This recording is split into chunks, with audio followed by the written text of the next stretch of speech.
औरस चौरस या आमच्या चॅनलला लाईक करा, शेअर करा आणि सबस्क्राईब करा. आणि बेल आयकॉन दाबायला अजिबात विसरू नका, म्हणजे आमच्या नवीन व्हिडिओची नोटिफिकेशन तुमच्यापर्यंत लगेच पोहोचेल. औरस चौरस या आपल्या यूट्यूब चॅनलमध्ये मी श्रद्धा आपल्या सगळ्यांचं स्वागत करते. आज आपल्यासोबत आहेत प्रसिद्ध लेखक आणि दिग्दर्शक. ती रात्र, अदलाबदली, करार या सिनेमांच्या पटकथा आणि संवाद, आम्ही सातपुते, जत्रा यासाठीचे संवाद, हुप्पा हुय्या, तुला शिकवीन चांगलाच धडा, सासू नंबरी जावई 10 नंबरी, AB आणि CD, ऑनलाईन बिनलाईन, शर्यत या चित्रपटासाठीच्या कथा, पटकथा आणि संवाद, घर श्रीमंतांचं, सासू माझी ढासू, गोपाळा रे गोपाळा ही नाटके आणि तरुणा आहे रात्र जुनी, तिला काही सांगायचे, चर्चा तर होणारच या नाटकांबरोबरच या नाटकांचं दिग्दर्शनही. आणि आत्ता सध्या रंगमंचावरती चालू असलेलं स्थळ आले धावून हे नाटक आणि त्याचं दिग्दर्शनही ज्यांनी केलंय, ज्यांच्यासोबत आज आपण आपल्या औरस चौरस या चॅनलमध्ये गप्पा मारणार आहोत, ते हेमंत एदलाबादकर. सर, तुमचं स्वागत आहे. नमस्कार. लेखक म्हणून आधी प्रसिद्ध झालात की दिग्दर्शक म्हणून? म्हणजे मी तुमची दोन्ही ओळख करून दिली, लेखक आणि दिग्दर्शक. आधी काय होतात? म्हणजे लेखक आधी खूप वर्ष लेखक म्हणूनच माझी प्रायोरिटी पण तीच होती, आवड पण तीच होती. आणि कॉलेजमध्ये असताना जसं असतं की आपण नाटकात कामं पण करतो, लिहितो पण, काही डिरेक्ट पण करतो, पण हळूहळू वस्त्रगाळ करता करता आपल्याला आयडेंटिटी सापडते, आपण नक्की काय आहोत. तशानुसार मग ते लेखक म्हणून मग मी हे होत गेलं. त्यावेळेला मी एकांकिका ज्या असायच्या माझ्या त्या बसवायचो पण मीच, सगळं असायचं. पण त्या स्क्रिप्ट वाईज इतक्या टाईट असायच्या की दिग्दर्शन नुसती एक फॉर्मॅलिटी उरायची. अशा काही गोष्टी होत्या. कधी कळलं लेखक म्हणून काम करू शकतो? म्हणजे पहिल्यांदा काय लिहिलं आणि एक नवी ओळख झाली की हा, अरे मी लेखक म्हणून काम करू शकतो किंवा लेखक म्हणून स्वतःचं नाव कमवू शकतो असं? नाही, ते कसं होतं, आता मी शाळेत असतानाही निबंध वगैरे खूप चांगले लिहायचो, इतरांपेक्षा वेगळे असायचे. बाकीच्या विद्यार्थ्यांना 3 पॅरेग्राफ लिहिता लिहिता नाकीनऊ असायचं, मी 3-3 पानं लिहायचो. मला ते जमायचं त्यावेळेला. पण म्हणजे आता लेखन आणि ते करिअर असं नव्हतं, ते त्याला वेळ लागला. कारण एक तर ते लेख स्वरूपात होते, हे सगळं संवादाचं माध्यम आहे. आपण जे पाहतो नाटक, सिनेमा. एकांकिका लिहायला मी सुरुवात केली. म्हणजे पहिली एकांकिका लोकांना आवडली. दुसऱ्याच एकांकिकेला मला सर्वोत्कृष्ट लेखनाचं बक्षीस मिळालं. त्याच्यानंतरची तिसरी मला वाटतं माझी सत्यम शोधम सुंदरम होती. त्याच्या किती शेकड्यांनी प्रयोग झाले, किंवा उजेड फुला. तिथे मला कळत गेलं की नाही राव, हे जमतंय आपल्याला. आणि एकांकिका स्पर्धा होतात किंवा काय, त्याला आपल्या एकांकिकेला लोक गर्दी करतात, त्यातून एंटरटेनमेंट मिळतं त्यांना. तिथं मला कळत गेलं की बाबा रे, आता ही लाईन आहे आपली, आपण याच्यामध्ये पुढे काही पावलं टाकू शकतो. हे कॉलेजपासून करत आलाय?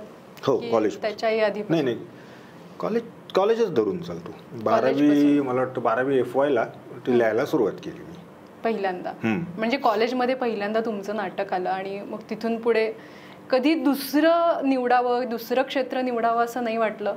नाही, काय होतं त्याचं उत्तर असं म्हणजे मलाच मिळालं ना. मी 14 एकांकिका लिहिल्या, तर 14च्या 14ला मला लेखनाची पहिली बक्षीस आहे कॉलेजमध्ये.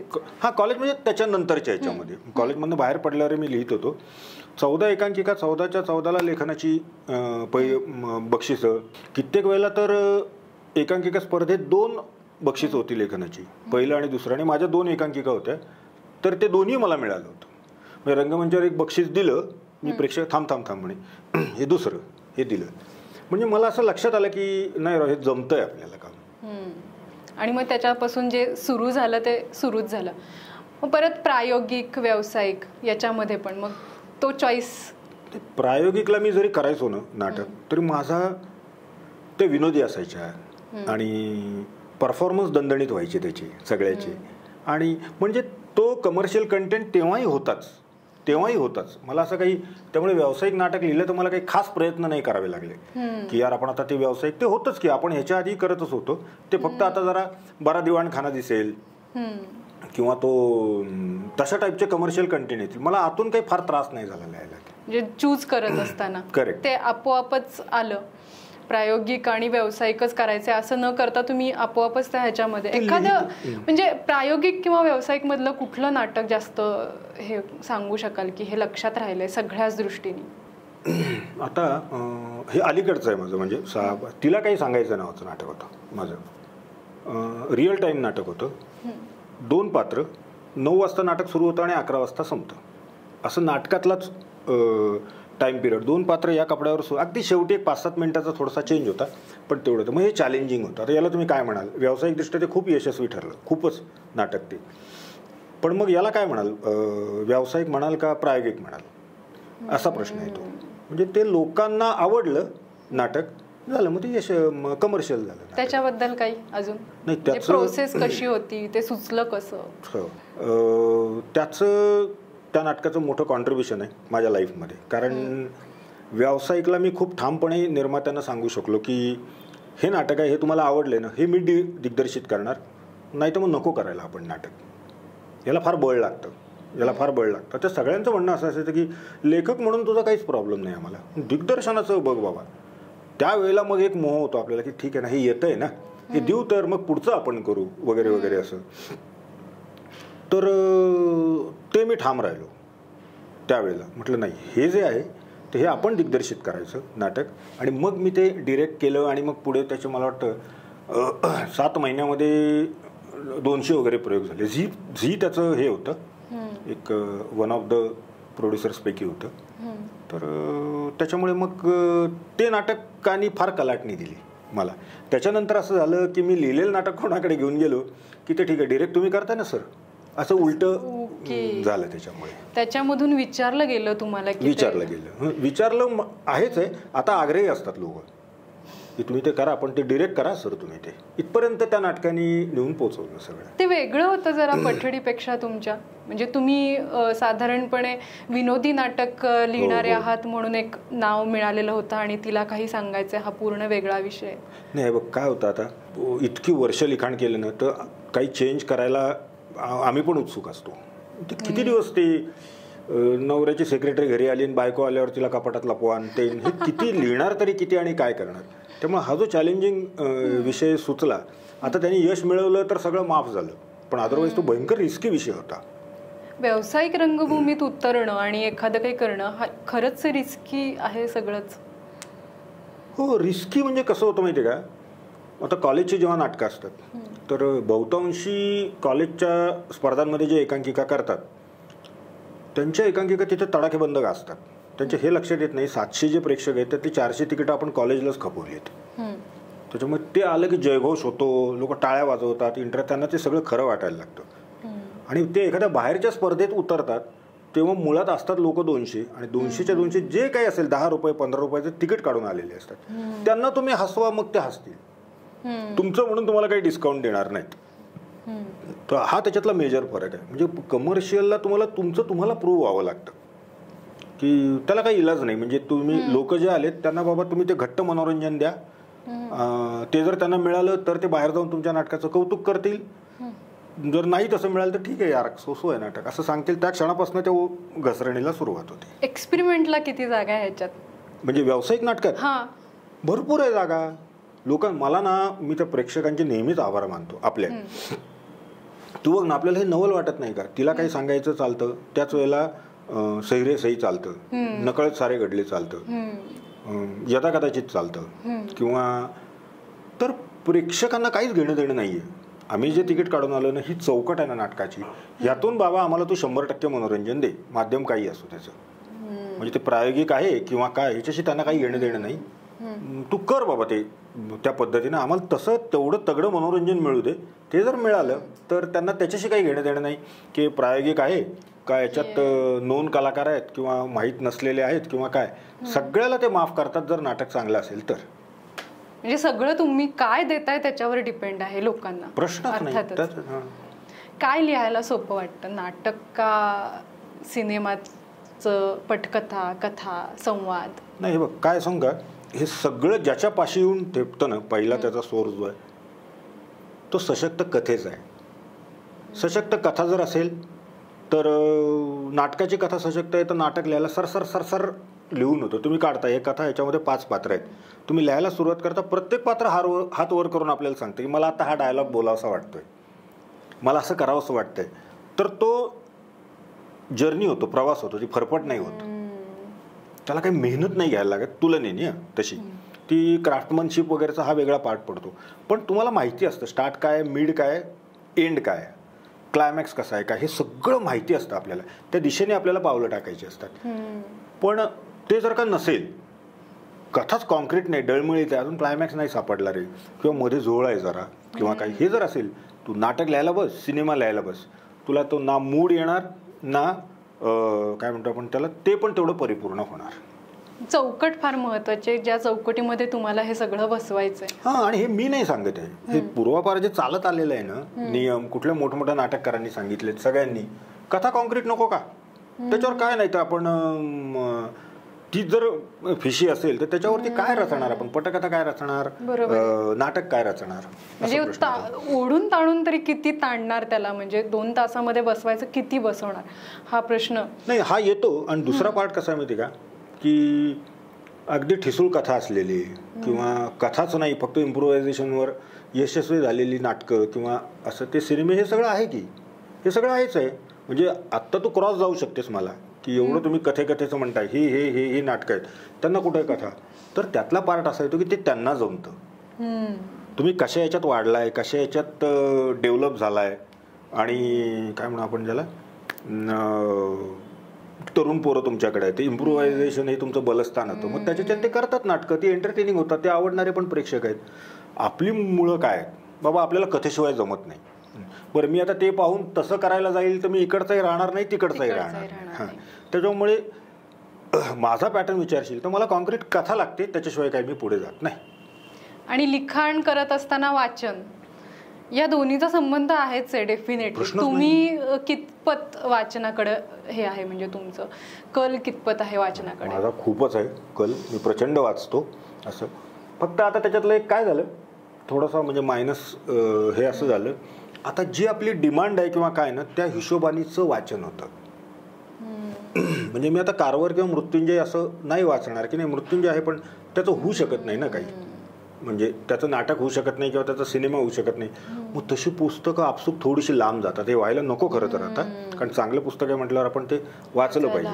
पण तसं होत नाही. मग रहस्यमय कथानकं वाचली जातात किंवा नात्यांवरच्या कथा असतील तर त्या वाचल्या जातात, कारण ते रंगमंचावर किंवा याला सुलभ ठरतात त्या. म्हणून म्हणजे जसं लिहायचं आहे किंवा जे डोक्यात आहे किंवा जशी मागणी आहे तसं वाचनाकडे वळलं जातं. नाही, इतका रोखीचा हिशोब नसतो. पण नाही, म्हणजे मी आता काय म्हणू आपण त्याला, डिवोर्सवरचं मला काहीतरी लिहायचंय म्हणून मी 50 कथा डिवोर्सवरच्या वाचल्या आणि ते नाटक तयार झालं, असं नाही होत. असा तो रोखीचा हिशोब नाही, लगेच इकडून घेतलं इकडे दिलं, तुम्हाला ते वाचत राहावं लागतं. मग कधीतरी थांब आपण ते एक वाचलं होतं बरं का, अशी केस वाचली होती डिवोर्सच्या याची, असं केव्हाचं तरी कधीतरी कामाला येतं असं ते. पण तुम्ही असं काय म्हणतात त्याला, गन पॉईंटवरती आता ते आहे, म्हणजे मला बँक रॉबरीवरचा एक चित्रपट लिहायचा आहे म्हणून मी नेटवरती टाकलं बँक रॉबरी मूव्हीज आणि त्याच्या 25 येतील आणि त्या पाहिल्या आणि सिनेमा लिहिला, असं नाही, नक्की नाही होत असं. सीन लिहित असताना कसं असतं नाटकाचं, म्हणजे एका ह्याच्यात सगळे लिहून होतात की थांबत लिहिलं जातं? नाही, माझं तरी काय होतं, थांबत लिहिलं जातं. आणि मी काय करतो, ही कथा आहे कॉन्क्रीट, त्याच्यानुसार जातो आपण, सगळे सीन्स वगैरे त्याचे सगळे पार्ट करतो. मग असं लक्षात येतं की इंटरव्हलच्या आधीचं एक सीन आणि इंटरव्हलच्या नंतरचे 2 छोटे सीन आहेत, ते काय नाही तयार झाले आपल्या मनाला, म्हणजे जसे हवेत तसे तयार झाले नाहीत. मग काय करायचं त्या 2 सीनसाठी किंवा त्याच्यासाठी? मग नाटक अख्खं थांबवायचं का? मग नाही, मग ते लिहायचं कम्प्लीट. माहिती असते 2 सीन आणि ते प्रॉब्लेमॅटिक आहेत, पण तुम्ही ना प्रोसेसमध्ये राहता. मित्राकडे वाचनाला जातो, बघ रे जरा हे असं वाटतं, अमुक होतं, मग चर्चा होतं, डिस्कशन होतं, आणि मग कधीतरी तो क्लॉट सुटतो. त्या क्लॉटची वाट जर बघत बसलं ना मी, तर सरळ आहे की मी क्लॉटचा जास्त विचार करतोय, ते नाटक कधीच तयार होणार नाही. ते आपोआप इन प्रोसेस राहिल्यानंतर पुढे जाणारी कित्येक नाटकं माझी 6 महिने 8 महिने वर्ष 2 वर्ष पडून आहेत, तर ते जमत नाही राव त्याचं. बरं, तो क्लायमॅक्स नसतो. हा, क्लायमॅक्स नसतो तो, म्हणजे क्लायमॅक्स नाही सुचला तर मग ते पडून राहणं स्वाभाविक आहे. चल, पण मधलं जे आहे ना, तर ते नाही सुचलं यार, चाललंय त्याच्यावरती काहीतरी, केव्हा तरी तो क्लॉट सुटून जातो, तर तेवढ्यासाठी ते नाटक थांबलेलं असतं, लगेच त्याची पुढची प्रोसेस सुरू होते. असं थांबणं कधी आलंय का आयुष्यात, म्हणजे बॅकड्रॉप आलाय का कुठल्या कारणाने काही असं? मी तसा इतका म्हणजे लकी मानतो ना स्वतःला, की स्क्रीन प्लेचे लॉ असतात काही, ते नेटवरती पण आहेत, 10-15 नियम आहेत, पटकथा कशी लिहावी किंवा काय. मग ते मी वाचले कधीतरी की अच्छा बरोबर इथं चुकत होतो का आपण, अमुक होतं का, हे सगळं झालं. मी लकी अशासाठी मानतो स्वतःला की ते जे नियम आहेत ते मला बाकीच्यांसारखं नाही झालं की नियम तर कळाले तरी मला ॲप्लाय करायला एक तरी सिनेमा मिळू दे, असं नाही झालं माझं. माझ्या अंगणात सिनेमा असायचा, मग मी त्याला ॲप्लाय करायचो. ते पाहिलं की अरे नाही हे म्हटलं आपण पण हे नाही जमलं बरं का एवढं, की पुढचा चित्रपट लगेच असायचा. हे मिळत गेले. मी त्या बाबतीत नशीबवान ठरलो, नाटकाच्या किंवा सिनेमाच्या बाबतीत, की ते आपोआप तुम्हाला येत गेले. चित्रपट एक तर काय आहे ना, तशी म्हणजे लेखकांची संख्या पण खूप कमी आहे. ते इतकं डिग्लॅमराइज फील्ड आहे लेखनाचं. तुम्ही जर खरे असाल तरच तिथे टिकता, नाहीतर दुसरं कुठलंही काहीही तुम्हाला तिथे टिकवू शकत नाही. खूप डिरेक्टर आहे म्हणून काय होतं, इथे डिरेक्टर रायटर होतो कारण त्याला कोणी त्याला पाहिजे तसं लिहून देत नाही. रायटर लिहितो कारण त्याला लवकरच डिरेक्टर बनायचं असतं. पण एक हार्डकोर रायटर आहे, नाही मला बाकी काही नको आहे, मला आता लेखकच व्हायचं आहे, लेखकच राहायचं आहे, तर ही संख्या फार कमी आहे त्याच्यातली. त्यामुळे जे त्याच्यावरती पक्के राहतात ना त्यांना कायम कामं मिळत राहतात. खरंच मिळत राहतात. म्हणजे आता मीच आहे ना, 38 सिनेमे का होतील किंवा 12 नाटकं. हे दिग्दर्शनाचं आत्ता सुरू केलं, मग आता नाही येतं नाटकाची. आता नाटकाचं माझ्याकडे कोणी मागत नाही कारण त्याचा तोच डिरेक्ट करतो हे लक्षात आलं. पण सिनेमाचं माहिती, मी सिनेमा नाही दिग्दर्शित करत. तर मग कोणतरी येतं की सर मी ते फोन आला, काय रे बाबा सर मला एक हे पाहिजे, असं असं निर्माता आहे, कथा पाहिजे. मग कोण आहेस काय, तर सर मी त्या हुप्पा हुयाला असिस्टंट डिरेक्टर होतो. बरं पण त्याला हे आत्ताही माहिती आहे की यांना आपण बिनधास्त फोन करू शकतो कारण हे अजून रायटरच आहेत, ते आता दिग्दर्शक झालेले नाहीत की त्यांना आता कसा फोन करायचा राव, त्यांचे प्लॉट ते स्वतःसाठीच ठेवतील असं त्याला नाही वाटत. तोही डेव्हलप होत जनरल म्हणजे असिस्टंट डिरेक्टरचा आता डिरेक्टर झालाय, पण तेवढं कॉन्फिडेंटली तो मला फोन करू शकतो अजूनही, कारण तुम्ही तिकडे ते रायटर आहेत, त्यांच्याकडे मिळतील आपल्याला. आणि ते तसं मनीष मार्केट लागतं आपल्याला सगळं, की काय आहे बाबा, 2 मित्रांची कथा आहे का, हो आहे ना, किंवा एखादी मर्डर मिस्ट्री आहे का सर, हो कॉमेडी पाहिजे, हो आहे ना, एवढं तुम्हाला अलर्ट लागतं सगळं. भलेही ते सेकंड रो मध्ये उभे करायला लागतात प्लॉट, म्हणजे तू बोललीस की मग आपण तो आयरनीवर घेणार, पण सेकंड रो मध्ये मात्र तुम्हाला तयारी ठेवावी लागतात. हे सगळं एवढं इझी होतं, जेवढ्या इझी वे सांगताय की हा 2 मित्रांचा आहे, हा आहे मर्डर मिस्ट्री हवी, हा आहे, म्हणजे इतकं इझी सगळं तयार असतं. नाही इझी म्हणजे आता मी 87 साली, जेवढ्या इझी बोलताय तेवढ्या ह्यानी 87 साली पहिली एकांकिका लिहिली मी. आता एवढ्या वर्षात तर एवढं राहणारच ना आपल्याकडे. मी जसं तुला म्हटलं ना, मी फार ते काळजीपूर्वक बोललो वाक्य की सेकंड रो मध्ये तयार असतात, म्हणजे प्रत्येकच प्लॉट डेव्हलप करून घरी तो लिहून ठेवलाय DTP करून स्पायरल बाइंडिंग असं होत नाही. कारण प्रत्येक 6 महिन्याने आपल्याला असं वाटतं की अरे हे काय लिहिलं होतं आपण, काय माथी मारत होतो निर्मात्याच्या, आलं लक्षात. त्याच्यामुळे तो तितका तयार करायचाच नसतो प्लॉट. एक स्टार्ट आहे, मिड आहे, एंड आहे, अशा पद्धतीने. कसं वाटतंय बघ, आवडलं का, हा ठीक आहे, मग तुमचा काय तो ॲडव्हान्स आला, हे आला की हां चला आता हा आयरनीवर घ्यायचा, मग त्याच्यावरती काम सुरू होतं. ओके, म्हणजे डोक्यात काहीतरी असतं की असं काही आलं तर आहे आपल्याकडे द्यायला आणि मग आपण त्याच्यावरती काम करणार आहोत. डोक्यात म्हणण्यापेक्षा खरं सांगा ते लेखी स्वरूपातच लागतं. म्हणजे मी काही डोक्यात ठेवत नाही तसं ते. तर मला एक वाक्य ऐकलं होतं मी, ते स्मृती हा नोंदींना पर्याय असू शकत नाही. म्हणजे स्मृती हा नोंदींना पर्याय असू शकत नाही, म्हणजे ते आहे रे माझ्या लक्षात, ते आहे माझ्या लक्षात, हे नाही फार काय लक्षात राहू शकत. ते जे आहे ते पटकन त्याची नोंद करा, 1 पान 1.5 पान ते रायटर असोसिएशनकडे पाठवा, त्याचा वॉटरमार्क आलेली प्रिंटआउट तुमच्याकडे ठेवा, हां मग तुमचा तो प्लॉट तयार झाला. मग कधी काही झालं तर फार तर आपल्याला ती मेल शोधायला लागते, याच्या पलीकडे काही नाही. ते कुठं ब्रेनमध्ये ठेवणार, 1 झाला 2रा झाला 3रा, असं जागा किती ठेवणार आपण ते. ते विचारांचे जे काही भरलेलं आहे ते रिकामं करा, पुढच्या विचारांना जागा, प्रश्नच नाही. तसंच लागतं ते सगळ्याच आहे का आयुष्यात पण असंच आहे. आता एवढा नाही विचार करत मी कधी त्याच्यावरचा, पण एक रिकामं केलंय आणि पुढचं ओझं घेतलंय असं. हे बघ ते कसं आहे ना, वैश्विकच नियम आहे ते. म्हणजे जसं लाव त्सू वगैरे कोणाच्याही कथा आपण वाचल्या तरी ते असायचं की आमचा खिसा रिकामा केल्याशिवाय नवा भरणार नाही, काही नाही. तर तेच नियम इकडे लागणार ना, दुसरं काय. सिनेमाविषयी काय सांगाल, काही एखाद्या लक्षात राहण्यासारखा सिनेमा? म्हणजे हां, म्हणजे जे आहेत ते सगळे. आता जत्राला माझे संवाद होते, जत्रा पिक्चरला पहिला सिनेमा तर तो पहिला म्हणून लक्षात राहिला किंवा आपण त्याचे संवाद लिहितोय.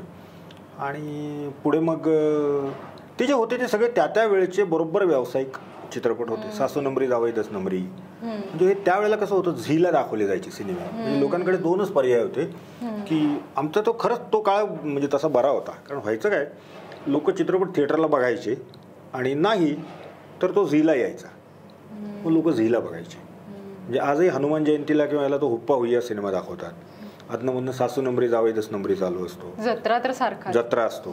त्याच्यानंतर तुला शिकवीन चांगलाच धडा, आम्ही सातपुते, तो हा चुपके चुपकेचा ऑफिशियल रिमेक होता. तुला शिकवीन चांगलाच धडा, आम्ही सातपुते, शर्यत, अदला बदली, हे चालू असतात हे चित्रपट. AB आणि CD बद्दल काय सांगणार? भीष्माचार्य ज्यांना म्हणतो आपण, अमिताभ बच्चन सिने इंडस्ट्री मधले, त्यांच्यासोबत कामाचा अनुभव कसा होता?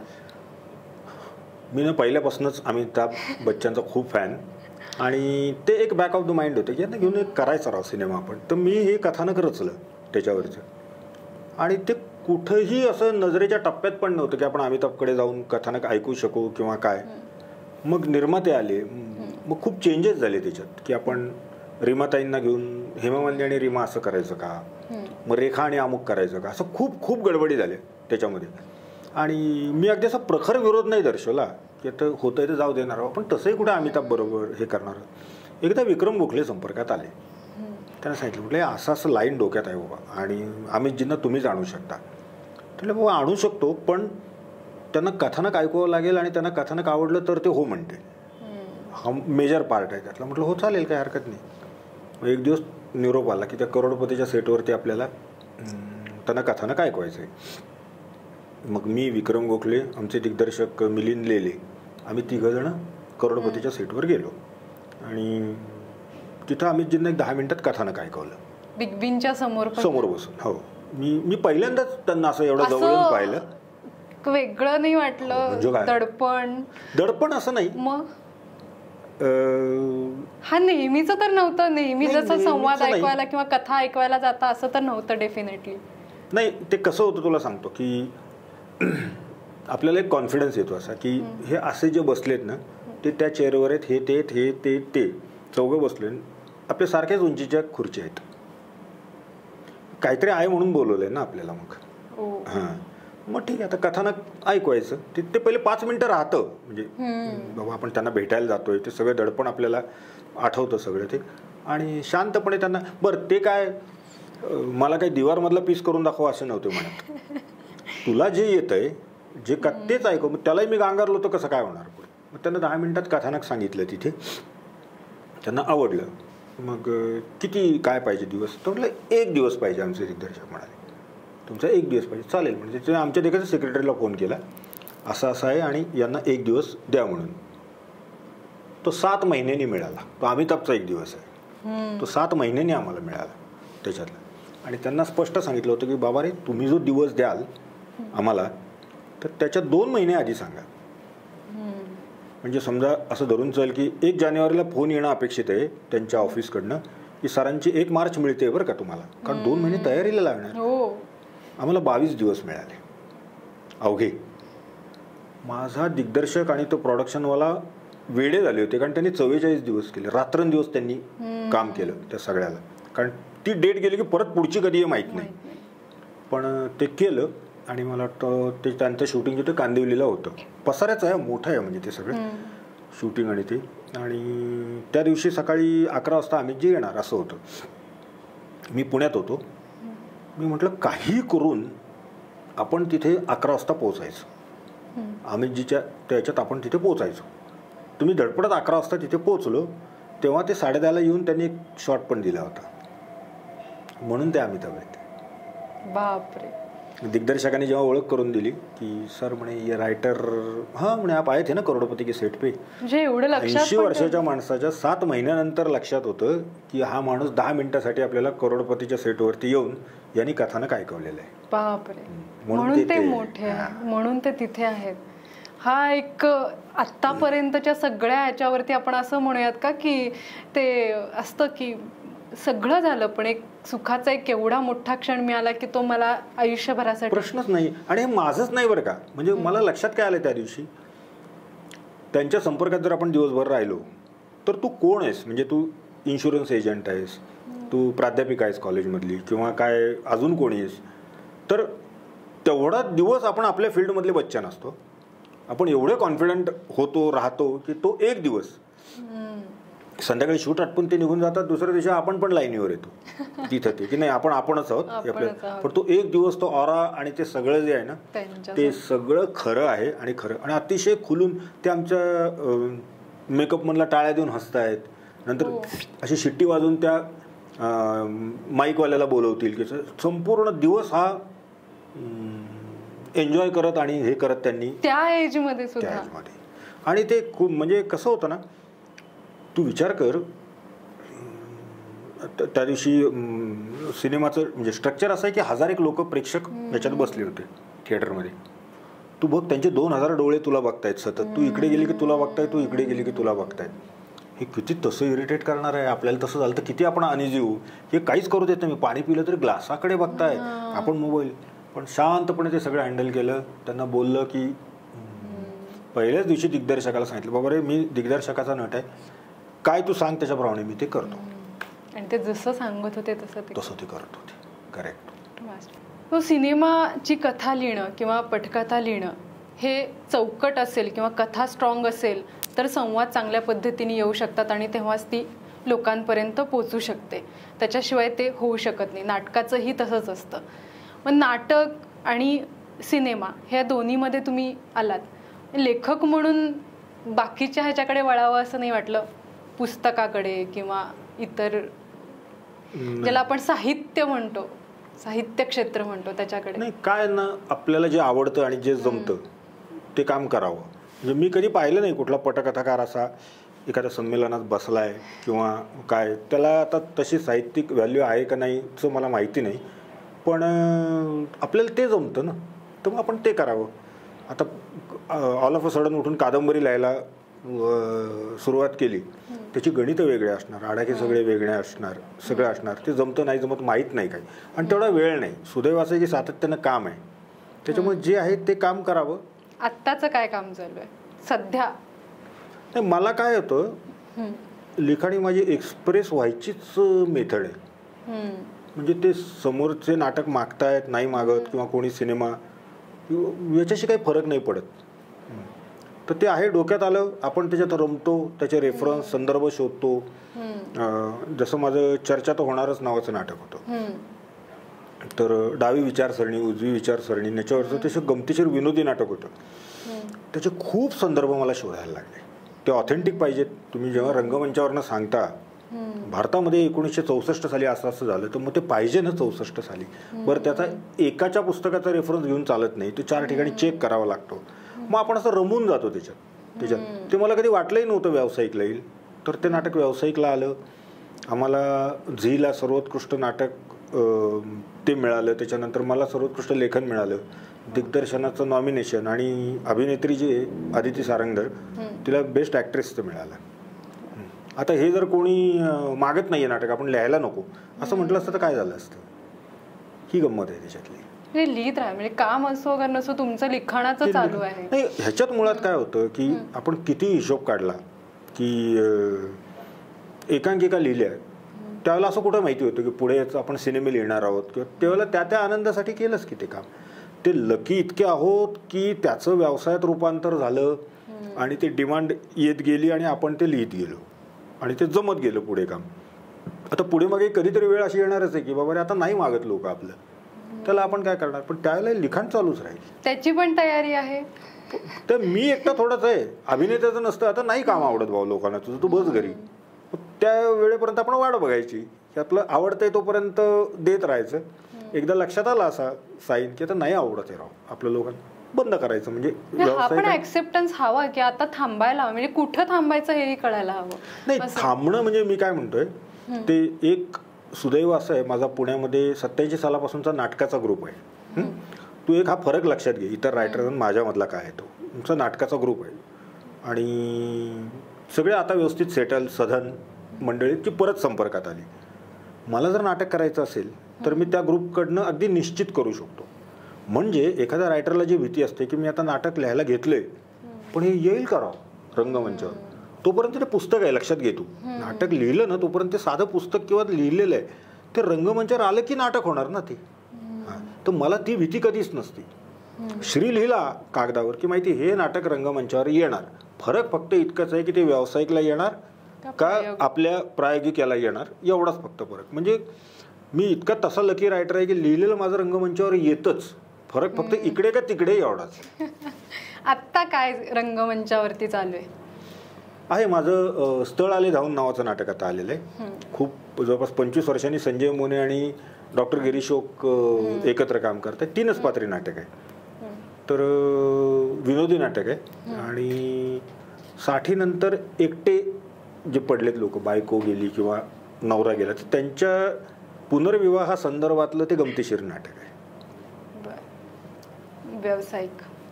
व्यावसायिक अर्थातच. आता हे दोघं म्हटल्यावर काय तसे. आणि त्याचे मूल्य पण बघा तुम्ही. मंगल विजय केंकरेंनी प्रोड्यूस केले ते नाटक. संदेश बेंद्रेचा सेट आहे आणि विजय गवंडेचं संगीत आहे. मंगलताईंचेच कॉस्ट्युम आहेत. त्याच्यानंतर शीतल तळपदेचे लाईट्स आहेत. हे सगळं ही सगळी व्यावसायिक मूल्य वाढवणारी अशी घट्ट नाव आहात तुम्ही या बाबतीत की मी यांच्याशिवाय नाही करत, किंवा असं होतं का व्यावसायिक ज्या वेळेला करतो तेव्हा? काय होतं माहिती का, आपण इतकी वर्ष नाटकात काढली की आता तिथं गेलो की आपण फक्त असं केलं की आपल्याला A17-18 सन्मानिका मिळतात. पण जेव्हा ते नाटक पाहतो तर लक्षात येतं आपले 500 रुपये जाणार आहेत खिशातनं, तर तेवढं तिथनं दिलं पाहिजे. मग तेवढी करेक्ट व्हॅल्यू देणारे कोण माणसं आहेत, तर ती पूर्ण व्यावसायिक आहे. आणि मला त्या कमर्शियलमधलं ते पक्क माहिती की तुम्ही साधी कॅलिग्राफी नाटकाची जरी ओळखीच्याकडनं करून घेतलीत ना तरी तेवढी एक गोष्ट नाटक पाडायला पुरेशी आहे. तिथं लाडप्यार नाही चालत. म्हणजे तो सेट आहे तो त्या लेवलचाच पाहिजे, लाईट्स ते तसेच पाहिजेत, लेखन दिग्दर्शन तसंच पाहिजे. माझ्या याच्यात असतात 2 नाही तर 3 ॲक्टर किंवा ॲक्ट्रेस. त्याच्यामुळे मग ते सगळं चांगलं पाहिजे. हां, मग त्यांच्याकडे गेल्यावर ते वाचून हो म्हणतीलची जबाबदारी माझी ना, ते मी करतो. पण पाहिजे तीच माणसं सगळी.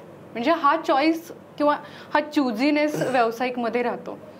प्रश्न इतकं जर करतोय ना आपण, तर आपण पावलं तरी त्या दिशेने टाकावी की बाबा याचे 200-300 प्रयोग व्हावे. ते होतील नाही होतील, तो प्रेक्षकांना आवडेल ना आवडेल हा पार्ट वेगळा. पण पहिला नारळच आपण तसा नको फोडायला. आपण करू ना 300 प्रयोगाच्या हिशोबाने करू. मग ते काय करतील, मग ते 500 करतील प्रेक्षक, ते आपल्याला माहिती नाही. म्हणजे प्रेक्षक कसे घेत आहेत त्याच्यावरती पुढचं सगळं. पण सुरुवात तरी आपण तेवढं टार्गेट ठेवून जाणार, खणखणीत आपण ती सुरुवात. आणि काय होतं, नुसता तुमचा नाटकाचा सेट व्यावसायिक आहे किंवा म्युझिक त्या कमर्शियल तोडीचं आहे असं नाही होत. या 4 गोष्टी झाल्या त्याची पब्लिसिटी तशी होते की मोठी माणसं आले की येऊन लोक इंटरव्ह्यू घेतात, सगळंच होतं. ते सगळंच हाईप होतं. लोकांना ते नाटक पाहायला उद्युक्त करायला या सगळ्या गोष्टी कारणीभूत ठरतात. बरोबर. म्हणजे हे सगळं करूनच करावंच लागते, त्याला काही इलाज नाही. सिरियल करावी नाही वाटली कधी? नाही हो, ते तेवढं एक न जमलेलं करिअर आहे मला. मी एका चॅनलला माझी मीटिंग आता विषय काढला म्हणून मी एकही एपिसोड नाही लिहिला आत्तापर्यंत, कधीच नाही. तर मला एकदा एका मोठ्या सिरियलच्या याला बोलवलं होतं. तर आम्ही त्या ऑफिसला गेलो. आज सकाळी 9 वाजता, रात्री 9 पर्यंत बसलो आम्ही मीटिंग. मला 11 जणं होते हाताखाली की सर हे सगळे जण आहेत, तुम्हाला काय मदत लागेल ते करतील, रायटर्स आणि हे सगळे. मग रात्री 9ला ती मीटिंग संपली. मी घरी आलो. दुसऱ्या दिवशी परत सकाळी 9ला बोलवलं. 3 तास मीटिंग झाली 12 वाजता. आणि मला अंदाज आला की हे नाही करू शकत आपण, हे नाही करायचं आपल्याला. मग म्हटलं मी जेवून येतो. त्यांना काय डाऊट आला माहीत नाही. म्हटलं सर या बरं का परत. म्हटलं हो येतो मी. अरे म्हटलं आता काय जेवायला चाललो आहे मी. 12 वाजता खाली आलो. त्याला खालून फोन केला, हे मला नाही जमणार. तसे ते 24 आणि 3 27 तासात माझं सिरियलचं करिअर संपलं. काय करायची इच्छा आहे? म्हणजे आता सिनेमे केलेत, नाटक केलं, काही राहिलंय का करायचं? म्हणजे आता मला हे करायचं इच्छा आहे, नाही जमलंय? नाही, असं काही नाहीये झालं. म्हणजे नाटक जे होतं ते मिळत गेलं. येस, जे पाहिजे ना. अरे म्हणजे मला तो जुना काळ आठवतो. आम्ही बालगंधर्वला त्याला काही कामं नसायचेच कोणाला. मी पडीक असायचो. तर मोबाईल नाही, काहीच नाही त्याला. मग कोण एखादा, म्हणजे मी समजा लेट आलो, 5ला सगळे जमलेत, मी 5:30ला गेलो, तर मी किल्ली टाकायचो सायकलची किंवा गाडीची. काय रे कुठे होता? अरे नाही माझं शूटिंग होतं. की जे काहीच नसायचं त्यावेळेला. आम्ही असं गमतीत चेष्टा करायचो की माझं शूटिंग होतं. खऱ्या लाईफमध्ये त्या किल्ली फेकण्यापेक्षा सोपं केलं शूटिंग नशिबाने. म्हणजे हा विचार करा तुम्ही की आपण काय म्हणतो, सगळे नटांनी सगळ्या अभिनेत्यांनी कामं करून झाले, त्याच्यातलं सगळं झालं, जे आहे ते पुढे चालू. इथं ठरवून काही होत नाही, ठरवून नाही काही होत. म्हणजे आपण अमिताभच्या सिनेमाचं जरी उदाहरण घेतलं ना, ते वाटत होतं मनात न की बाबा नाही ते करावं, पण पावलं काय टाकणार. मी काय प्रतीक्षा बंगल्यावर जाणार आहे काम करा म्हणून नाही, ते त्या वेळी झालं आणि ते यायचं त्यावेळेलाच तो सिनेमा आला. लोक ओळखत नाहीत लेखकाला किंवा आपण म्हणूयात की बॅक कॅमेरा जे असतात की त्यांना लोक ओळखत नाहीत. पण आपलं नाटक चालतं, तो आपला सिनेमा चालतो, सिनेमा उचलून धरला जातो, नाटक उचलून धरलं जातं. याचं वाटत नाही का कधी की मी असा मस्त फिरतोय रोडवरून पण लोकांना माहित नाहीये की अरे हाच माणूस. नाही, हे का नाही माहितीये का, की जेव्हा यायचं ठरवलं ना तेव्हाच माहिती होतं आपल्याला की हे डिग्लॅमराइज फील्ड आहे. हे आत्ता तरी 4 चॅनल आले आणि ह्याच्यामुळे तरी लोक ओळखतात, पण अदरवाईज हे फार जुनं गोष्ट आहे ती अशी. म्हणजे मला एकाने सांगितली, मला माहीत नाही ही खरी खोटी पण असावी खरी, कारण 3-4 जणांकडनं ऐकली की एक गृहस्थ एका चॅनेलच्या ऑफिसला गेले आणि त्यांनी सांगितलं बाबा क्या मुझे मिलना है, सक्सेना है अंदर. ती रिसेप्शनिस्ट मुलगी म्हणाली की है सक्सेना जी अंदर है, तो कौन आपका नाम क्या है, कार्ड है आपके पास. तो म्हटलं कार्ड तर नाही बाबा, नाम बताइए. म्हणे उनको बोलती हूँ मैं. तिने फोन उचलला, म्हणे सक्सेना सर. हमने बोली सर कोई आपसे मिलने आए हैं रमेश सिप्पी नाम के. रमेश सिप्पी नाम के कोई आपको मिलने के लिए आए. तिची बदलीच झाली तिथे.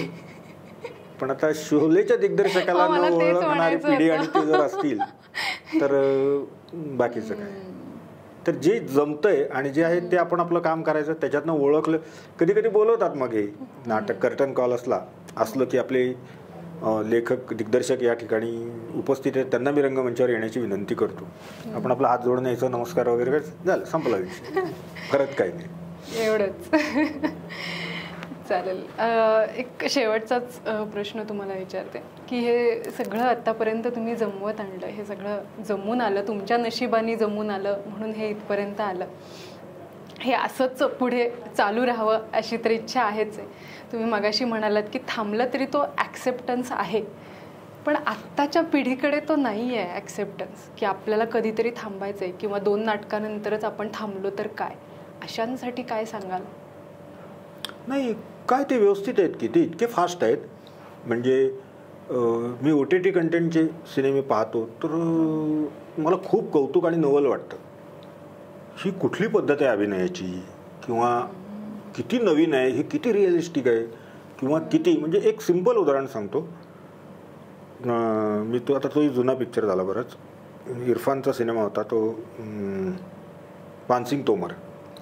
पानसिंग तोमरमध्ये तुम्ही त्याला आता भरपूर वर्ष झाली, म्हणजे तर त्याला गोळी लागते, इरफानला गोळी लागते, तर त्यांनी एवढंच केलं आणि तो मेला.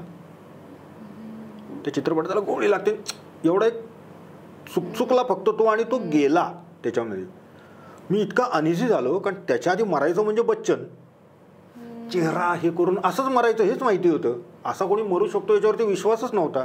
बरं पगडा इतका बच्चनचा, मला वाटतं आपण मेलो तरी आपण असेच मरू अमिताभ सारखे. तर हे तर बदल आहे का नाही. आणि त्यांनी चकवा दिला असं की ओ अरे हे पण आहे.